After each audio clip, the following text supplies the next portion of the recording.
የኛ ነሻ የኛ ጎረቤት ነሻ ይሆናል የስልሳዎቹ ልጆች 60s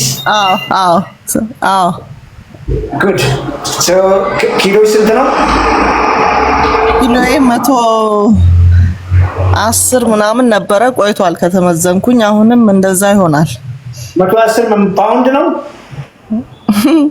ኪሎ አይደለም ባይዘ ይሄ ገብተሻል? ቁመቴ ስንት ነው? ቁመቴ ሜትር ከ68 እንግዲህ 61 ኪሎ መሆን ነበረብሽ 41 ኪሎ እንደው በቀላሉ ልትጂ 40 ኪሎ እንግዲህ አይንሽን ጨፍነሽ ግማሽ ጆንያ 100 ኪሎ የገመቶ ኪሎ ግማሽ 50 ኪሎ ጤፍ አሳይ ማይንድሽ ላይ ወይ በቆሎ ሆቴበር 50 ኪሎ ጋር ይኸውልሽ 50 ኪሎ ፋት ነው ያዝሽው ክብደት አይደለም ያዝሽው ክብደት የሚለው ነገር ያዘናጋሻል ክብደት አይደለም ያዝሽው በ50 ዓመትሽ 50 ኪሎ ፋት ነው እሺ ተቀመጠው ሌላ ደግሞ ያልታየሽ ልንገርሽ ያ የተመገብሽውና 50 ኪሎ ይሄንን ፋት እዚህ ጋር እንዲጠራቀም ያደረገው አመጋገብሽ ጡንቻሽን ዜሮ አድርጎታል አጥንትሽ ሳስቷል ሁሉ ነገርሽ አደጋ ላይ ነው ያለው ሁሉ ነገርሽ ራስሽን አልመገብሽውም እኮ የሚገርምሽና የሚያሳዝነው ነገር ኦኬ አሁን ግፊት አለኝ ብትይ ይሄው ነው ስኳር አለኝ ብትይ ይሄው ነው ኮሌስትሮል ምናምን ብትይ ይሄው ነው መንስኤው ኦኬ ጉበቴ ላይ ፋት ምናምን ነገሮች ከሆነ ይሄ ነው 50 ዓመት እንግዲህ ኩያዬ ነሽ እኔ 52 ዓመቴ ነው እንግዲህ ታውቂያለሽ ብዙ ስለምለፈልፍ ከኔ አንቺ እርጅት ብለሻል ምንም ጥያቄ የለውም ግርጅፍ ብለሻል ምንም ጥያቄ የለውም ኦኬ እድሜ ያልሽኝ ጉልበቴ ምናምን ያመኛል እግሬ ያመኛል ታዲያ 50 ኪሎ ተሸክመሽ ይርሽ እንዴት አያመው እግርሽ ይኸውልሽ ጡንቻሽ የጡንቻ የለሽም ብዬሻለሁ ምክንያቱም ስትመገቢ የነበረው አመጋገብ ግልጽ ነው ይነግረኛል ይሄንን ስትመገቢ መኖርሽን ይነግረኛል ስለዚህ ያልመገብሽው እግር ጡንቻ ያሌለው እግር የሳሳ አጥንት ምን እንዴት አድርጎ ነው ትርፍ 50 ኪሎ የሚሸከመው ፕሊዝ እየገባሽ ነው ወይስ አስፈራራውሽ እንግዲህ ያው እንዲህ ነው መማማር ያለብን ብዬ ስለማስብ ትክክል ነው እቺ ምሳሌ መጣችልኝና ቆንጆ ምሳሌ ናት እያለኝ ነው ፍሬም ቅድም እያየሁት ነበርና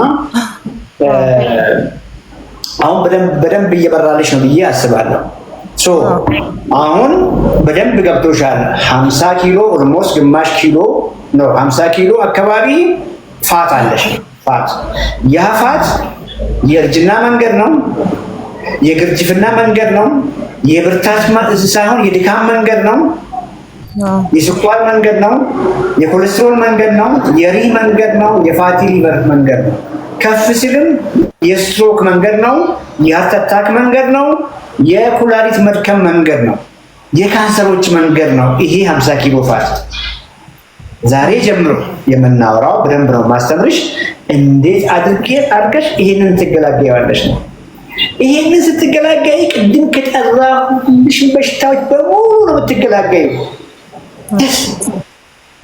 ምን አለ ሌላ እንግዲህ የሚያምሽን ነገርሽና ነገርሽን እያመመሽ ነው ሌላ ምን አለ የሚያምሽ ነገር ዘርዝሪልኝ ሜኑ ገለጥ አድርጊ ሜኑ አንገቴ አካባቢ ያመኛል እጄ ይደነዝዛል እጄ ይደነዝዛል ጡንቻዎቼ ምናምን እንትን ይላሉ የግራ እግሬን ጉልበት ያመኛል እግሬን በቃ እንዲህ ቆሜ ቁጭ ብዬ ስነሳ እንደ ማስነከስ አለ አይደለ መርገጥ እምቢ ማለት ኃይለኛ ህመም አለውና የቀኝ እግሬ ተረከዝ ነበረ አሁን ወደ ላይ ወደ ቋንጃዬ ምናምን እየሄደ እንትን አለ ሁለቱም እግሬ እና በዚህ 15 ቀን ውስጥ ምናምን በጣም ተቸገርኩኝ ስኳር ይደክመኛል ስኳር የለኝም ግፊት አለ የለኝም ጉበትሽ ላይ ፋት አለ የለም እንግዲህ ስታይ ምንም ህመም የለሽም ነው የሚሉኝ ግን እኔ በጣም ያመኛል እንቅልፍሽ ቆንጆ ነው እንቅልፍ እንትን ስለምወስድ መድኃኒት ስለምወስድ ያው እንቅልፍ ይወስደኛል የምን መድኃኒት ነው እንቅልፍ ፌኖባርብና ቴግራቶል ወስዳለሁ ኦኬ ምን ኮንቨርሽን ምናምን ነበረሽ በፊት ነበር፣ አሁን ደህና ነኝ። ያው የተቀነሰልኝ ነው። ኤፒሌፕሲ ነበረች፣ ለዛ እየወሰድሽ ነው? አዎ አሁን ትቶኛል፣ ደህና ነኝ። ኢነርጂሽ ቆንጆ ነው? ኢነርጂሽ ቆንጆ ነው? ኢነርጂ ምንም እየደከምኩ መጣው። በቃ ይደክመኛል በብዛት ቆሜ ኪችን ውስጥ ምናምን ስለምሰራ ቆማለሁ። በቀን 8 ሰዓት 7 ሰዓት ቆማለሁ እና ይደክመኛል። ሞዲሽ ጥሩ ነው? ስቴብል ነው ወይስ ሞዲሽ ፍላክቹዌት ያደርጋል? አንዴ ሰላም፣ አንዴ እንደዚህ ተስፋ መቁረጥ፣ መበሳጨት፣ እንደዛ ነገር አለው? አዎ ጥሩ አይደለሁም። አይዞሽ። ዛሬ ምን በላሽ?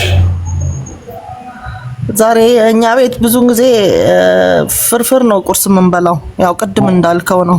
ያድላችሁ። እኛ እኮ ፍርፍር እያማረን እኮ ነው ትተን የምንወጣው። እኔ አልፈልግም መብላት፣ ግን ያው ባለቤቴ ይፈልጋል።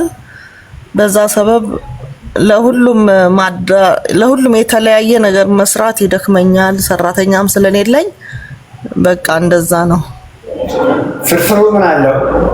በምን ሰራሽው ፍርፍሩን? ቅቤ አልጨምርም። ዘይትስ? ያው ዘይት ያው ይጨመራል። ምን ያክል ጨመርሽ? በጣም ትንሽ አልጨምርም። በቃ አሁን አይጣፍጥማ እኮ። ባለቤትሽ እኮ ምንድነው ዛሬ ፍርፍር ምንድነው ዝም ብሎ ዋው እና ይልሻል። እና ስጋ አልነበረውም? ስጋ ብዙ ጊዜ አልጠቀም በፍርፍር። ለባለቤትሽ ምንም ያክል አቀረብሽለት? ምክንያቱም ገድብ ይኸውልህ በቃ የሚል ምግብ እኮ የለም እዛ ላይ። ስጋ ስለሌለው ባዶ በመሆኑ በቃ አይለውምና ለጋችሁት። እንግዲህ አንቺም እሱም እኩል ነው የለጋችሁት።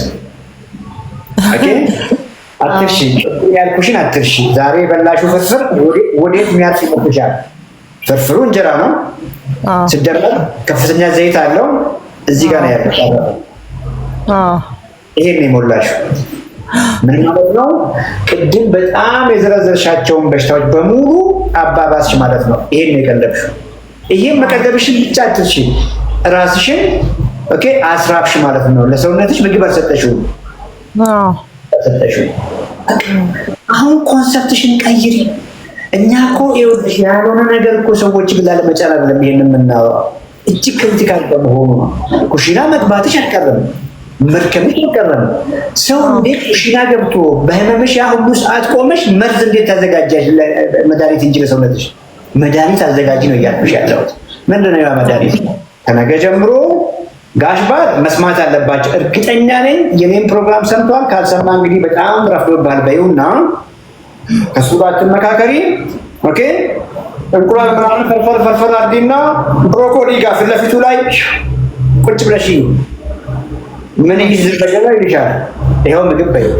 እስከዛሬ ሳላቅ ለካ ራሴም እየሞትኩ አንተንም እየገደልኩ ነበር። እንድትኖርልኝ እፈልጋለሁ፣ ለራስህም ለእኔም ለልጆቻችንም። እና ይሄ ነው ምግብ በይ። እንግዲህ አሁን በምን ልበላለሽ ነው ይልሻል። ይኸው ማንኪያ በይው ወይ በእጅ ብላ በይው። ምሳ ይልሻል። ዱ ሳምሲንግ የሆነ ጥብስ ነገር ጠባብሺ ከአትክልት ጋር ስጪው። አሳ ነክ ነገር ጠባብሺ ከአትክልት ጋር ስጪው። ከሳምንታት በኋላ ወደ ኋላ አይመለስም እሱ። አሁን ያልኩሽ እንቁላል፣ አይብ፣ እርጎ፣ ጥብስ፣ አሳ፣ ዶሮ ስጋ ገብቶሻል። እነዚህ አሁን ኳሊቲ ፕሮቲን ብዬ የምልሽ ይሄንን አይቀልቡ። የትኛው ነው የሚቀልቡት? አንቺን ነው የሚቀልቡሽ። ግድግዳውን፣ ጡንቻውን፣ ፀጉርሽን፣ ቆዳሽ። በቆዳሽ ደስተኛ ነሽ እንዴ? በቆዳሽ በፀጉርሽ ደስተኛ ነሽ? አይደለሁም። ፀጉሬም ሳሳ፣ ቆንጆ ፀጉር ነበረኝ፣ ተበላሸ።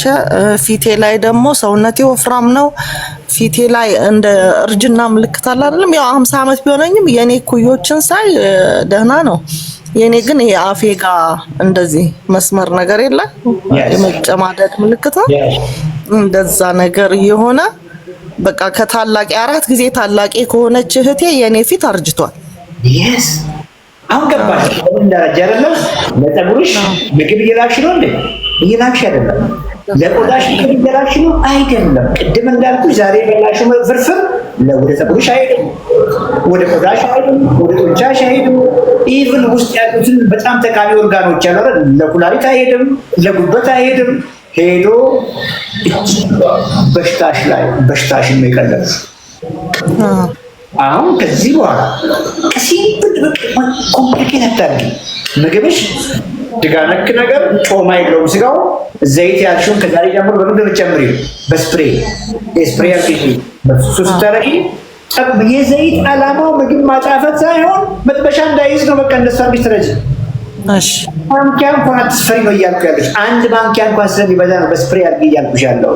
ስጋ ከሆነ ቀይ ስጋ ምንም በአይን የሚታይ ጮማ አይደለም። ዶሮ ስጋ ቆዳውን አንሺ። እንቁላል አስኳል ቀንሺ። ከውስጥ ያለው አስኳል ፋት ነው። ብዙ አስኳል ከበላሽ ወደዚህ ነው የሚሄደው። ነጩ ግን ይሄንን ነው የሚቀልበው። ምን ይከብዳል ታዲያ? ይሄንን ጥግብ ብለሽ በቃ 2-3 ብትበይ እኮ ታሪክ ነው የሚቀየረው ይሻላል። ኦኬ የሚሰማሽ ማሙሉ ይጠፋል። ኦኬ ሳትወጂ በግድ ሰውነትሽ ምን ይልሻል? ውጪ አንቺ ልጅ ደጅ ውጪ፣ ሰው ጋር ተገናኝ ይልሻል። ከውስጥ መዳን ይሄ ይበቃታል እያለች ነው። አይበቃሽም? እሺ አመሰግናለሁ። Yes.